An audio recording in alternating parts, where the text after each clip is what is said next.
তোরা কে সই করবি আয়, আমার এই বিনিময় বিজনেসে তোরা কে সই করবি আয়। এই কথাই আল্লাহ ব্যবহার করছেন। তাহলে দুটা জিনিস কিনে নিল। এবার আমি একটা উদাহরণ দিব, মিসাল। উদাহরণটা মাথায় রাখেন। আপনার ঘরে একটা বড় খাসি আছে, খাসিটা দেখে আমাকে খুব ভালো লাগলো। আমি খাসিটা আপনার কাছে পরিপূর্ণ টাকা দিয়ে কিনে নিলাম। আপনি বলেছেন 40,000, আমি 40,000 থেকে 1 টাকা কম কিনে নিয়েছি। এখন খাসি আমার। বর্ধমান নিয়ে যেতে আমার অসুবিধা হচ্ছে, তা আমি খালি আপনাকে বললাম, ভাই 6টা মাস রাখবেন, প্রতি মাসে আমি 500 টাকা করে আবার দিব, আরো 3,000 দিব। কিন্তু খাসি আমার থাকবে আপনার ঘরে, মাস আমার যখন ইচ্ছা যাবে আমি নিয়ে চলে যাব। মনে মনে একটা নিয়ত করেছিলাম, কি জানেন, একটা নিয়ত করেছিলাম যে ওইটা খাসিটা আমার বেটির বিয়ের সময় জবাই করব, আর আমার বিয়ের লোকদেরকে খাওয়াবো। এখন 6 মাস পর ওর বিয়ে দিব, কিন্তু হঠাৎ মাস 2-1 মাথায় খাসিটার দরকার পড়ে গেল। কেন? যে আমার নাতনির নাম রাখবো আকিকা দিব। আমি এসে নিয়ে চলে যাব, দেখি ভাই খাসিটা দেন। তখন আপনি না বলতে পারবেন না, যেহেতু আপনি বিনিময় নিয়ে নিয়েছেন, শুধু রাখোয়াল হয়ে আমার খাসিটা রেখেছিলেন। আপনি না বলতে পারবেন না, সকালে দিব না বিকালে দিব, বিকালে দিব না ভোরে দিব, এটাও বলতে পারবেন না। যখন আমি আসবো তখনই হাসতে হাসতে খাসিটা আমার ঘরে হাতে ধরিয়ে দিবেন। আল্লাহ তাবারক ওয়া তাআলা বলছেন, মুমিন রে, তোদের দুটি জিনিস, একটা হলো তোর ঘরে সঞ্চিত মাল, যে মালের মহব্বতে তুই পাগল হয়ে রয়েছিস, ওই মালটা। আর একটা হলো তোর জান, আমি জান্নাতের বিনিময়ে কিনে নিয়েছি। অতএব আমার যখন প্রয়োজন হবে, এখন তোর কাছে রাখা আছে, যদিও তোর কাছে রাখা আছে, মালটা তোর নয়, মালটা হলো আমি আল্লাহর। আমি আল্লাহ যখন ওইটা চাইবো, সঙ্গে সঙ্গে ওটাকে তুই আমার হাতে হাওয়ালা করে দিবি।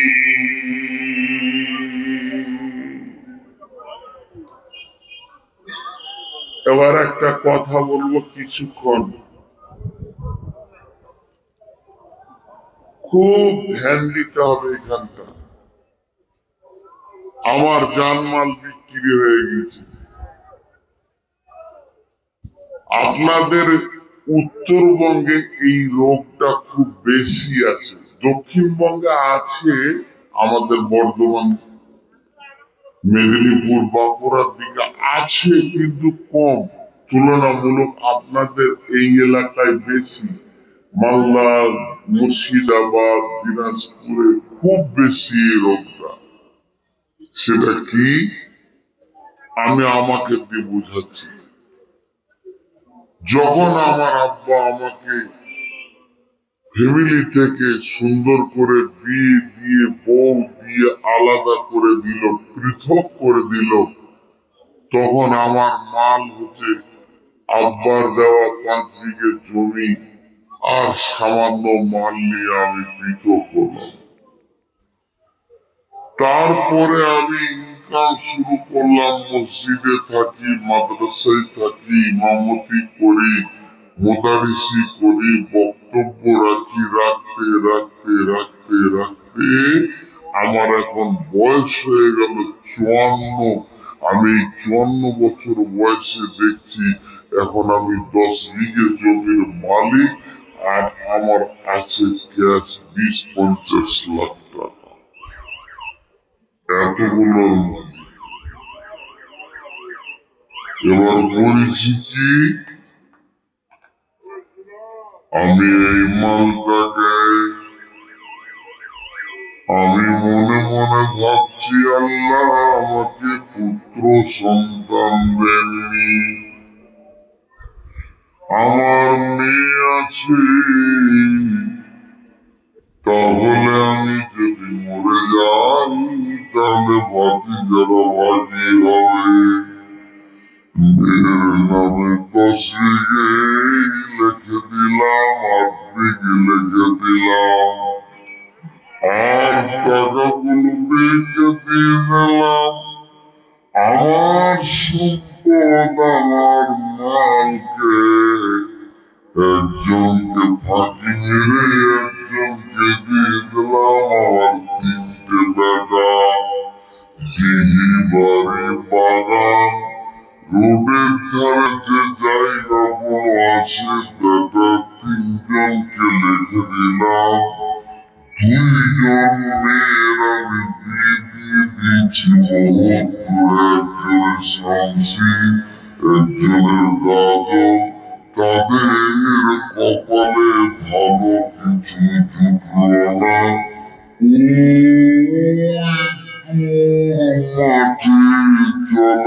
মাঠে চলা জায়গা মাখনা হওয়ার মতো পানি ডুবে থাকে, ওই রকম 2 বিঘে রেখে দিয়েছি। এবার হজে যাওয়ার নিয়ত করেছি। বেটি দুটার হাতে ধরে বললাম, বেটি রে, তোমাদের জমি এই জায়গাগুলো দিঘি বাড়ি যা আছে পুকুর বাগান তোমার ভাইদেরকে লিখে দিয়েছি। আল্লাহ বলবে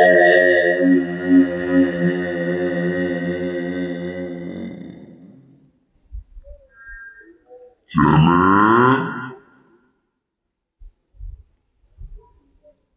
কোরআনের একটা অনুশীলন আছে, একটা চ্যাপ্টার আছে, একটা অধ্যায় আছে,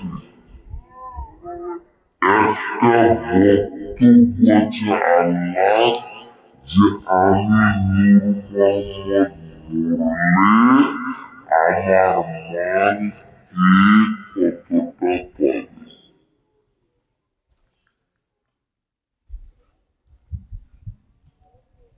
খুব বোঝার চেষ্টা করেন।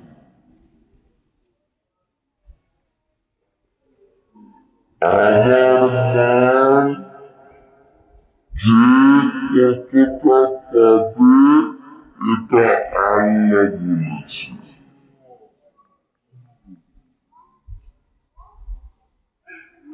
বুঝতে না পারলে কিছু করার নাই। আমি আল্লাহকে বলছি, আল্লাহ তুমি ভালো বুঝো না, তোমার বুঝার ক্ষমতা কম। তোমার কোরআনের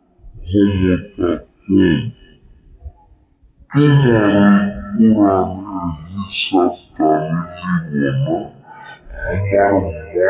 আমি দিব না, আমার মাথায় যেটা চিন্তা করো। আমার মাথায় যেটা আছে ওইটা করবো। বেটিরাকে দেব না, বেটাকে দিয়ে দিব ডিহিবাড়ি, জমি জায়গা করে যত পারবো বেটাকে দিয়ে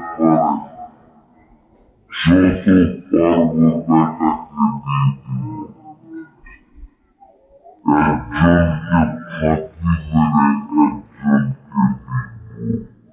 একজনকে ফাঁকি মেরে একজনকে দিব।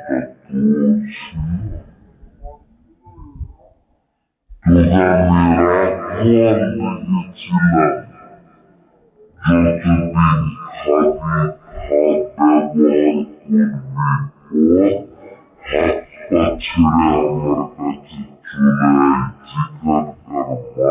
যেখানকার মাল ওখানে ফেলে দে। আমার কোরআন হাজির হবে, তুই মরে কবরে ঢুকবি, আর আমার কোরআন ওখানে পৌঁছে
চিকিৎসা কর, বিক্রি কর 2 বিঘে, ব্যাঙ্গালোর চলে যা, কিডনি চেঞ্জ করে নিয়ে আসবা, তোর যত দরকার আছে করে যা,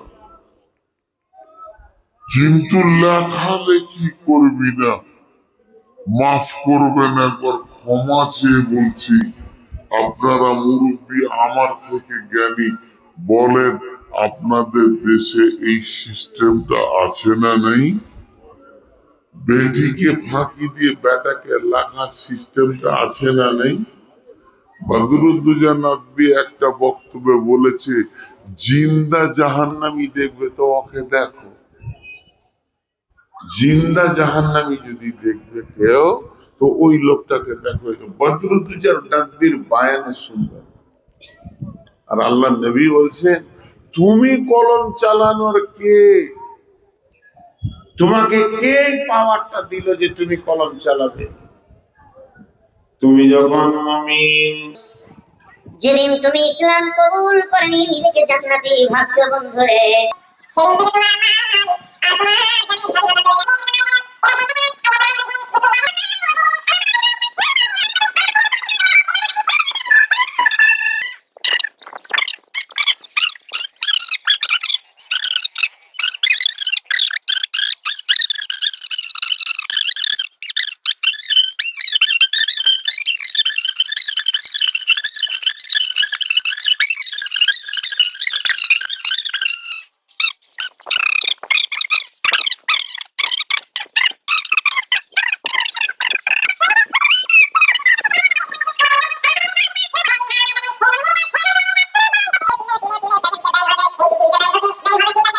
আমি যেখানে মানা করেছি ওই জায়গায় তুমি কোনোদিন দাঁড়াবে না, যেখানে প্রকাশ্য কাবিরা গোনা হয়, যেখানে মূর্তি পূজা হয়, যেখানে আপনার মাজারের পূজা হয়, যেখানে দেবদেবীর পূজা হয়, যেখানে মদের আড্ডা হয়, তাসের আড্ডা হয়, জুয়ার আড্ডা হয়, যেখানে জিনা ব্যভিচার চলে, সুদের কারবার চলে, যেখানে আপনার কিনা লুচ্চামি চলে, সমস্তকে এক ভাষায় আল্লাহ বলেছেন, হে আমার মুমিনের দল, তোমার জীবনের একটা সেকেন্ড তো দূরের কথা, এক সেকেন্ডের 100 ভাগের 1 ভাগ ওই জায়গাগুলোতে তুমি দাঁড়াবে না।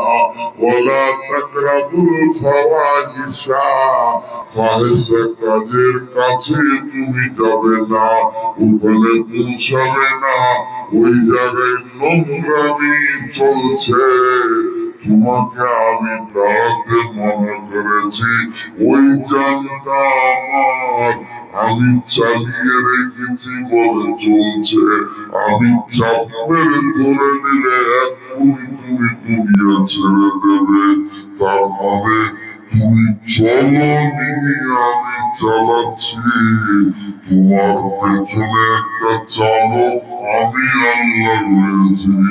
হে মুমিনের দল, তোমরা যারা নিজেকে মুমিন মনে করছো, এই জায়গাগুলোতে দাঁড়াবে না।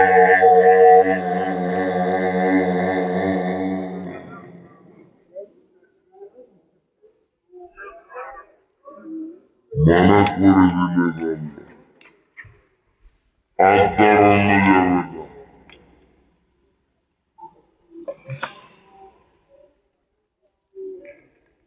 কারণ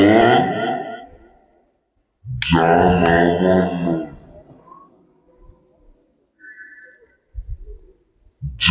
আমার নয়, জানের মালিককে সে মানা করে দিয়েছে, আমি পারবো না ভাই। আজকে জলসা চলছে, একটা কমিটি আছে, কমিটির একটা হেড আছে, সেক্রেটারি আছে, সেক্রেটারি বলে শেখা ওখানে খবরদার কাউকে ফিরিতে একটা টেলিগ্রাম দিবি না, 1 টাকা কমে দিবি না।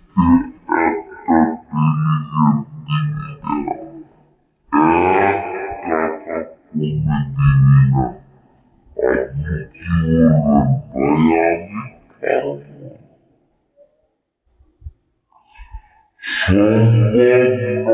নয়, পারমিশন নাই, ঠিক ওইরকম জান এমন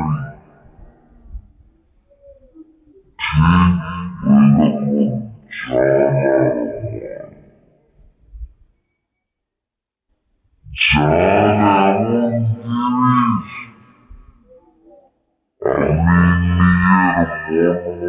করতে পারি না নিজের জানকে। মা বোনেরা, যেখানে নোংরামি ওই জায়গায় বসতে পারেন না, ওই জায়গায় যেতে পারেন না। হে আমার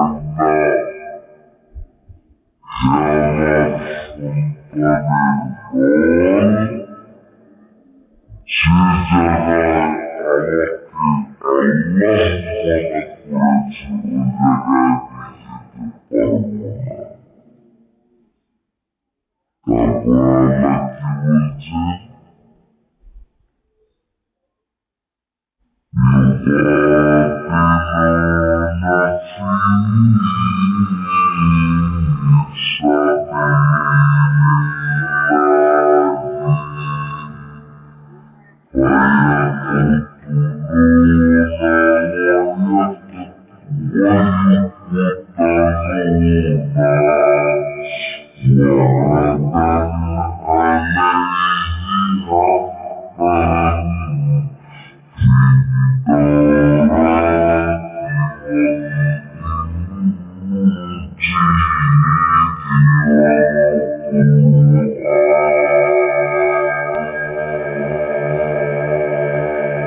ওকে চিঠি দিতে হয় না,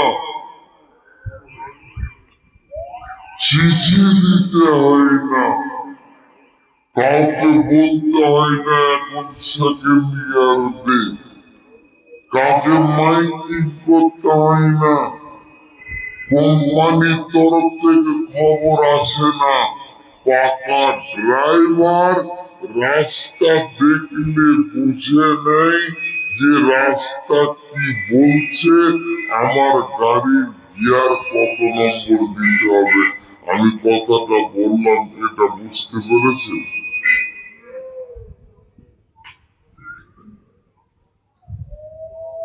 আমি কথাটা জীবিতদেরকে বললাম না মৃত্যুদেরকে? একটা তো উত্তর চেয়েছি ভাই। যারা ড্রাইভার তারা বুঝতে পেরেছেন?